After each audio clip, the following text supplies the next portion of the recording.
අංක 4ට හොඳම විසඳුම සදීරද පවන රුඩුකම් තිබෙන ශ්‍රී ලංකා සංචිතය. වසරකට පස්සේ රාවල්පින්ඩිවලදී පාකිස්තානයේ මුණ ගැසෙන ශ්‍රී ලංකා කණ්ඩායම මේ හැමදේම ගැන අද කතා කරමු ක්‍රිකට් එක්ස්ප්ලනේෂන්ස් තුලින්.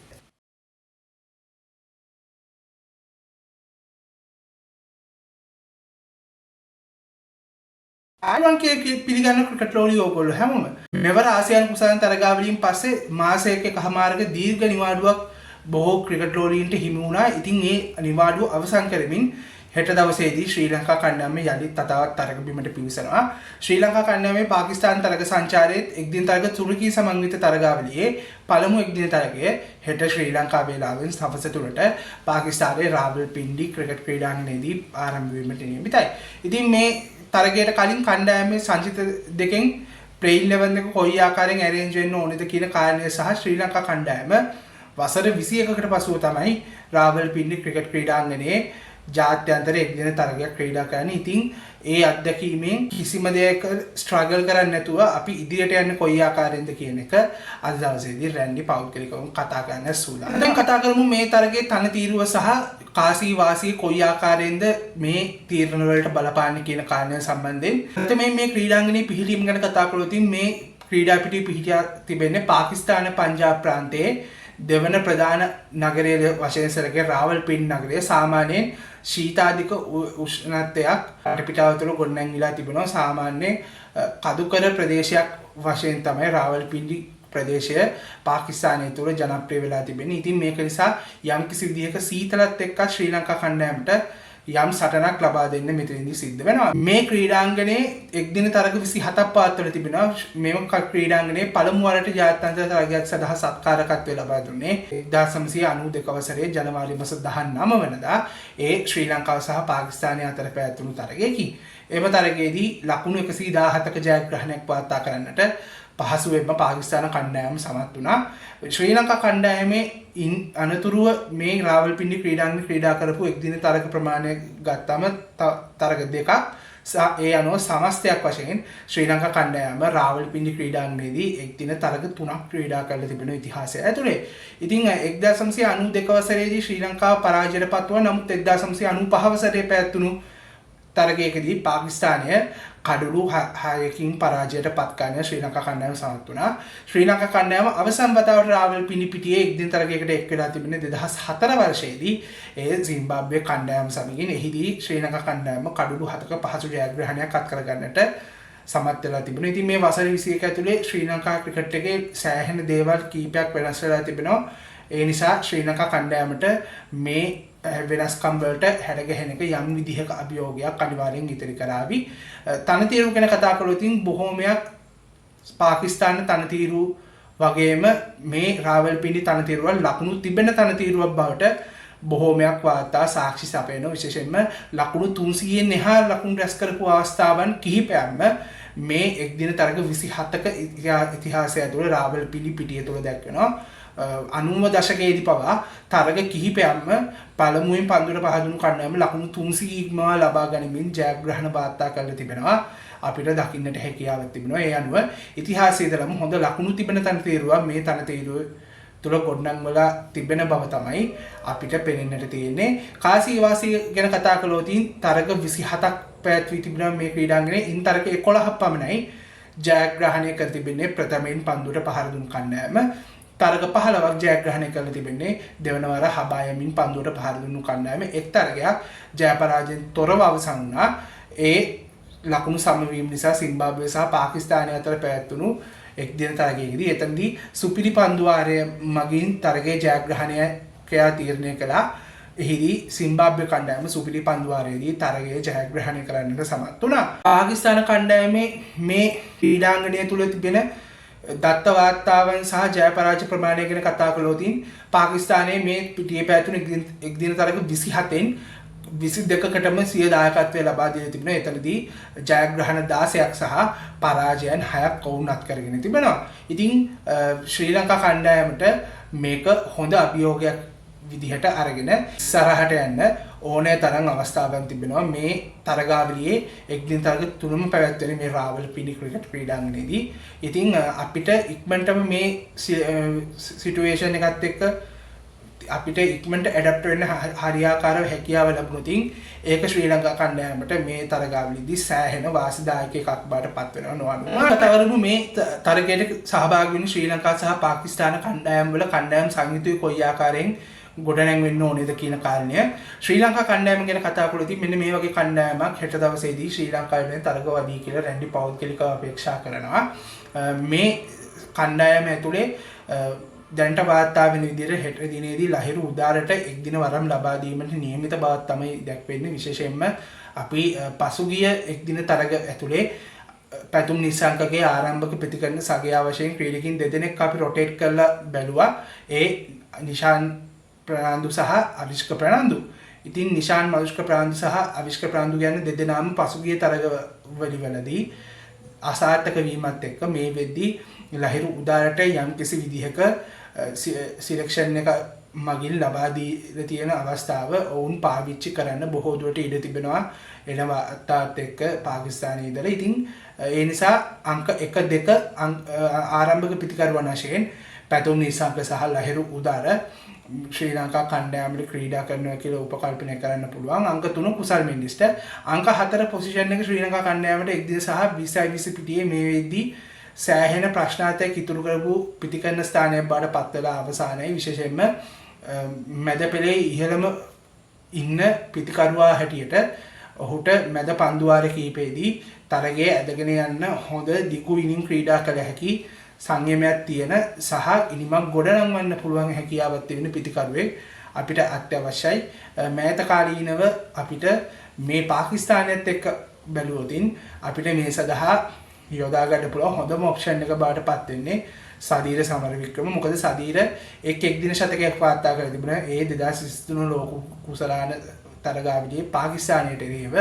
ඉතින් ඔපොනන්ට් රෙකෝඩ් එක ඉතාමත් හොඳ මට්ටමක තියෙන නිසා සදීරගේ බොහෝ දුරට සදීර මේ සිලෙක්ෂන් එකේ ෆස්ට් චොයිස් එක වෙන්නට බොහෝ දුරට ඉඩකඩක් තිබෙනවා.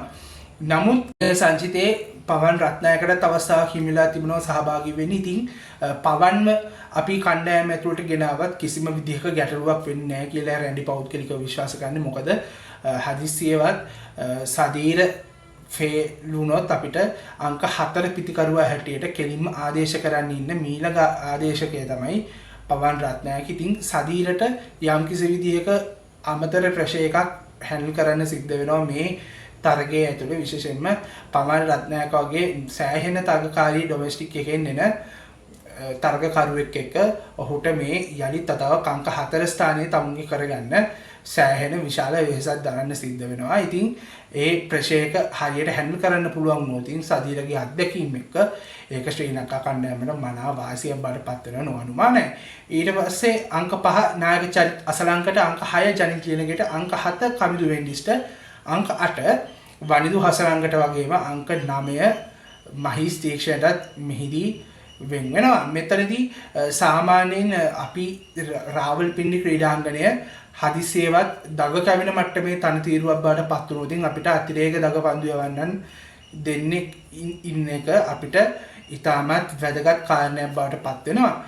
වේග පන්දු යවන්නන් දෙදෙනා හැටියට අසිත ප්‍රනාන්දු සහ දුෂ්මන්ත චමිරිකන මේ අවස්ථාවේ අපේ හොඳම ෆෝම් එකේ ඉන්න වේග පන්දු යවන්නන් දෙදෙනාව අපිට හෙට දවසේදී යොදා ගන්නට හැකියාවක් තිබෙනවා. නමුත් ශ්‍රී ලංකා කණ්ඩායමේ සංයුතිය ඇතුලේ එක් ප්‍රධාන ගැටලුවක් තිබෙනවා. විශේෂයෙන්ම හොඳ ෆාස්ට් බෝලින් ඕල් රවුන්ඩර් කෙනෙක් අපිට ඕවර් 10ම වුණත් අපිට ඔහුගෙන් ගන්න බලාපොරොත්තු වෙන පුළුවන් මට්ටමේ bowling fast bowling all rounder කෙනෙක්ව මේ සංචිතය ඇතුලේ අපිට පේන්නේ නැහැ. ජනිත් තියනගේ බැටිං ඕල් රවුන්ඩර් රෝල් එක කරන නිසාම සාමාන්‍යයෙන් අපිට ඔහුගෙන් පන්දුවාර 5ක් හෝ 6ක් කැරෙන්න ඔහුගෙන් ෆුල් ස්පෙල් එකක් අවශ්‍ය මොහොතකදී බලාපොරොත්තු වෙන අපහසුයි. ඉතින් මේක ශ්‍රී ලංකා කණ්ඩායමට සෑහෙන මෑත දින සහ 20 විස්තරකවදී ඇති වුණු ගැටලුවක්. ඒක ශ්‍රී ලංකා කණ්ඩායමට සමනය කරගන්නට හැකියාවක් ලැබිලා තිබුණේ නැහැ. ඉතින් මේ මදිපාඩුව පුරවන්න අපිට ඔප්ෂන්ස් 3ක් ඉන්නවා. අපිට ඕවර් 3-4 ෂෙයා කරලා හරි මේක හරියට කන්ට්‍රෝල් කරගන්න හැකියාවක් තිබෙනවා. විශේෂයෙන්ම ජනිත් ලියනගේට අමතරව දගපන්දු යන ඉරියව් ක්‍රීඩකයින් දෙදෙනෙක් ඉන්නවා ශ්‍රී ලංකා කණ්ඩායම ඇතුළේ මේ නම් කරලා තියෙන සංචිතය ඇතුළේ. විශේෂයෙන්ම කමිදු මෙන්ඩිස් ඒ වගේමයි නායක චරිත් අසලංකත් අනතිරුවේ අතිරේක පන්දු යවන්න හැටියට විශේෂයෙන් දඟ පන්දු යවන්න හැටියට අවශ්‍ය සහාය ඉතාමත් හොඳින් ලබා දේවි කියලා රැන්ඩි පෞද්ගලිකව අපේක්ෂා කරනවා. දැන් හැමෝම පාකිස්තාන කණ්ඩායමේ සංගීතයේ දිහාට මෙන්න මේ විදිහ කණ්ඩායමක් තමයි රැන්ඩි පෞද්ගලිකව අපේක්ෂා කරන්නේ හෙට දවසේදී පාකිස්තාන කණ්ඩායම නියෝජනය කරાવી කියලා. මේ සම්පූර්ණ කණ්ඩායමම තමයි දකුණු අප්‍රිකාව එක්ක ඔවුන්ගේ පසුගිය පැවති අවසන් එක්දින තරගයේදී පාවිච්චි කරපු කණ්ඩායමම රැන්ඩි මේ තරගාවලියේ ආරම්භයටත් අරගෙන එනවා. මොකද මේක පාකිස්තානයේ මෑත කාලීනව හම්බුණු බැලන්ස්ම ලයින් අප් එකක් බඩපත් වෙනවා. පිටිකරන හැකියාව තියෙන ක්‍රීඩකින්ගෙන් එක්ක බැටිල් ලයින් අප් එක සෑහෙන ඩෙප්ත් එකක් එක්ක අපිට දක ගන්න හැකියාව ලැබෙනවා. ඒ වගේමයි පන්දු යවන්නන් හැටියට අපිට හරියාකාරව පාකිස්තාන කණ්ඩායමේ හොඳ පන්දු යවන්නන් අතර දෙනෙක් අපිට හොඳින් දැක ගන්නට හැකියාවක් තිබෙනවා. අපි අර කලින් කතා කරපු ශ්‍රී ලංකා කණ්ඩායම නැති පාකිස්තාන කණ්ඩායමේ තියෙන එක්තරා දෙයක් තියෙනවා. ඒ තමයි පන්දු වාර 10ම බලාපොරොත්තු වෙන්න පුළුවන් all rounder option එකක් ස්පින් සහ ෆාස්ට් බෝලින් යන දෙකෙන්ම මේ පාකිස්තාන කණ්ඩායම ඇතුලේ ඔවුන්ට ඉන්නවා. විශේෂයෙන්ම ෆාහිම් අෂරෆ් අවශ්‍ය නම් වේග පන්දු යන කෙනෙක්ට පන්දු වාර 10ම ක්‍රියාත්මක කරන්න පුළුවන් පස්වන පන්දු යවන්න හැටියට ඇවිල්ලා. එහෙම නැත්නම් මොහමඩ් නවාස්ට හැකියාව තිබෙනවා පන්දු වාර 10ම ක්‍රියාත්මක කරන කණ්ඩායමේ පස්වෙනි පන්දු යවන්න හැටියට ඕවර් 50ක් කම්ප්ලීට් කිරීමේදී. ඉතින් ඒක නිසා සෑහෙන පාකිස්තාන කණ්ඩායම ඉදිරියෙන් ඉන්නවා. ඒ වගේමයි මොහමඩ් රිසාන් සහ බාබර් රසම් කියන ක්‍රීඩකයන් දෙදෙනාම මේ වෙද්දී යම්කිසි විදියක සාර්ථක දිගු විනිමක් හොයමින් ඉන්නවා එක්දින පිටියේ.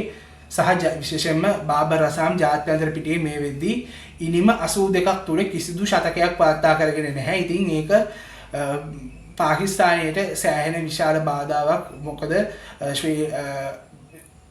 පාකිස්තාන කණ්ඩායමේ අංක 3 පිටිකරුවා හැටියට තමයි බාබර් රසම් ක්‍රීඩා කරන්නේ. එතකොට අංක 4 ස්ථානය මොහමඩ් රිසාන්ට හිමි වෙනවා. ඉතින් ඔවුන්ගේ ඒ ස්ථානවල යම්කිසි විදිහක අර්බුදයක් තිබෙනවා.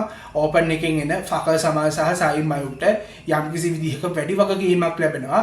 හොඳ ආරම්භයක් අරගෙන ඒක ලකුණු 100ක 150ක විතර වුණත් ඕපනින් ස්ටෑන්ඩ් එකකට පාකිස්තාන කණ්ඩායම රැගෙන යන එක. එතනින් පස්සේ අංක 5 සල්මන් අලි අගාට, ඒ වගේමයි මොහමඩ් නවාස්ට, ඒ වගේමයි හුසේන් තලාත් සහ ෆාහිම් අෂරෆ් ඉතාමත් හොඳින් මේ පාකිස්තාන කණ්ඩායමට අවශ්‍ය කරන මැද පෙළේ පිටිකරන සහයෝගය මේ විදි ලබා දෙමින් ඉන්නවා.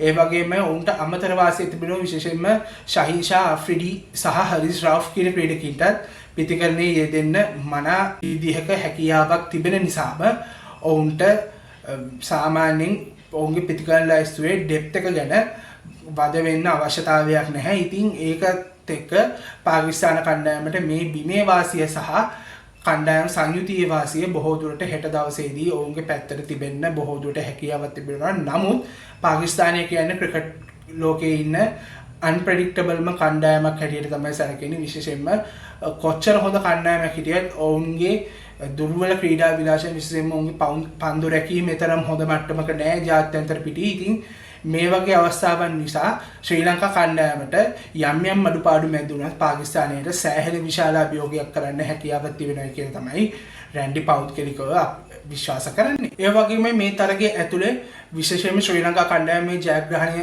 කරන්න යන මේ ගමනේදී ශ්‍රී ලංකා කණ්ඩායම අනුගමනය කළේදී යම් කිසි දෙයක ටැක්ටිකල් ෆැක්ට්ස් කීපයක් තිබෙනවා. විශේෂයෙන්ම ශ්‍රී ලංකා කණ්ඩායමට ලොකු තර්ජනයක් එල්ල කරන වේගපන්දු යන්න බවට පත් වෙන්නේ වඩාත්ම ශහීන් ෂා අෆ්රිඩි. ඔහු නායකයා හැටියට ඉතාමත් හොඳින් කණ්ඩායම පසුගිය දකුණු අප්‍රිකානු තරගාවලියේදී හැසිරෙව්වා. ඉතින් ඒකත් එක්කම විශේෂයෙන්ම සාමාන්‍ය ශහීන් තමන්ගේ ස්පෙල් එකේ අවම පන්දු වාර 10න් 4ක්වත් පළවෙනි පන්දු වාර 10 ඇතුළේ යබල අවසන් කරනවා. ඉතින් ශ්‍රී ලංකා කණ්ඩායමේ ඉදිරි පෙළේ ඉන්න විශේෂයෙන්ම රැන්ඩි මේ තරගයේදී නම් කරපු ක්‍රීඩකයන් 4 දෙනාම අපි ඉදිරි පෙළ පිටිකරුව හැටියට ගත්තොත් මේ ඉදිරි පෙළ ක්‍රීඩකයෝ සිව් දෙනාම දකුණත් පිටිකරුවන්. ඉතින් දකුණත් පිටිකරුවාට රවුන්ඩ් ද විකට් ආකාරයෙන් ඇවිල්ලා යවන පන්දුත් එක්ක ශහීන් ෂා අෆ්රිඩිගේ වමත් වේග පන්දුවෙන් ශ්‍රී ලංකා පිටිකරන අනුපිළිවෙලේ ඉදිරි පෙළට ඉතාමත් හොඳ අභියෝගයක් පාකිස්තානයේ පැත්තෙන් එල්ල වෙනවා. ඒ වගේම හරිස් රවුෆ් ඉතාමත් හොඳ වේගයක්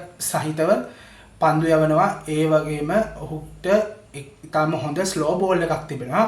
මේ ස්ලෝ බෝල් එක ඉතාමත් හොඳින් ඔහු මැද පන්දු ආරවලදී පාවිච්චි කරනවා කඩළු දවා ගැනීම සඳහා. ඉතින් අබ්‍රාර් රහමන් ගැන කතා කරද්දී පන්දුවන්නෙක් වශයෙන් ඔහුට ඉතාමත් හොඳින් ලෙග් ස්පින් පන්දුව සහ ගුග්ලි එක හොඳින් මාස්ටර් කරලා තිබෙනවා. ඒ වගේමයි ඔවුන්ට අවශ්‍ය නම් ෆයිසල් අක්‍රම් සංචිතය ඇතුළේ ඉන්නවා. නමුත් පාකිස්තානයේ ස්ට්‍රෙන්ත් එක බාට පත්වන්නේ වේග පන්දුව නිසා වෙන්න ඔවුන් ප්‍රධාන වේග පන්දු යවන ක්‍රීඩකයන් 3 දෙනෙක් එක්ක මේ තරගයට එනවා. ඉතින් හදිස්සියේ හෝ මේ පාකිස්තාන කණ්ඩායම ගැන කතා කරපු අවස්ථාවේ අපි සඳහන් කළේ එක දඟ පන්දුවන්නකින් සහිත කණ්ඩායමක් විතරයි. හදිස්සියේ හෝ අතිරේක දඟකවීමක් තනතිරුවේ බලාපොරොත්තු වෙනවා නම් ඔවුන්ට ඉන්න උපරිම අනිත් ඔප්ෂන් එක බාට පත් වෙන්නේ ෆයිසල් අක්‍රම්. නමුත් ෆයිසල් සහ අබ්රාර් කියන දෙදෙනාම රිස් ස්පිනර්ස්ලා. ඒ කියන්නේ වමත් ලෙග් ස්පින් පන්දුවනේ චයිනමන් පන්දුවන්නේ තමයි ෆයිසල් අක්‍රම් කියන්නේ. ඉතින් රිස් ස්පිනර්ස්ලා දෙන්නෙක් එකම සයිඩ් එකේ ක්‍රීඩා කරන එක ඇත්තෙන්ම තේරුමක් නැති වැඩක්. හොඳ රිස් ස්පිනර් කෙනෙක් එක්ක හොඳ ෆිංගර් ස්පිනර් කෙනෙක් කණ්ඩායම ඇතුළේ හිටියම ඒක බැලන්ස් කරගන්න හොඳටම අවස්ථාවක් තියෙනවා. ඒක පාකිස්තානය හිතාම හොඳින් කරගන්නවා. ඉතින් ශ්‍රී ලංකා කණ්ඩායම මේ පන්දු යවන්නන් 5 දෙනාගේ පන්දුවාර 50 ඇතුලේ හැකිතාක් අපි කියන ඩොට් බෝල ප්‍රමාණය අඩු කරලා සිංගල් එක රොටේට් කරමින් ක්‍රීඩා කරන එක තමයි මේ තරගයේ ජයග්‍රහණය කරන්න ශ්‍රී ලංකාව මූලික වශයෙන්ම කළ යුත්තේ.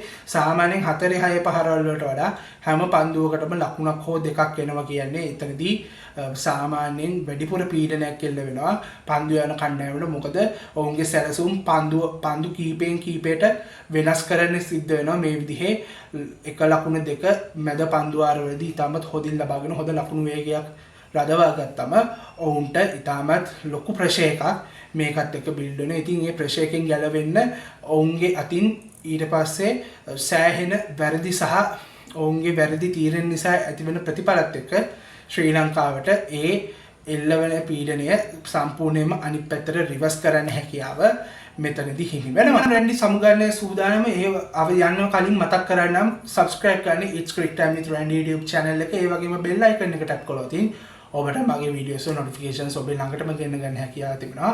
ඒ වගේම follow කරලා තියාගන්න අපේ It's Cricket Time with Randy WhatsApp channel එක. ඔබට ඒ හරහා ක්‍රිකට් ලෝකයේ නවම පුවත් ඉක්මනින් දැනගන්නට අවස්ථාව හිමි වෙනවා. එහෙමනම් ජයග්‍රාහී තරගයක පස් දෙකක් එක්ක අපි ආපහු දවසක හම්බ වෙන බලාපොරොත්තු වෙන අතර සමුගන්නම්. එහෙනම් හැමෝටම ජය වේවා. පයිසමින්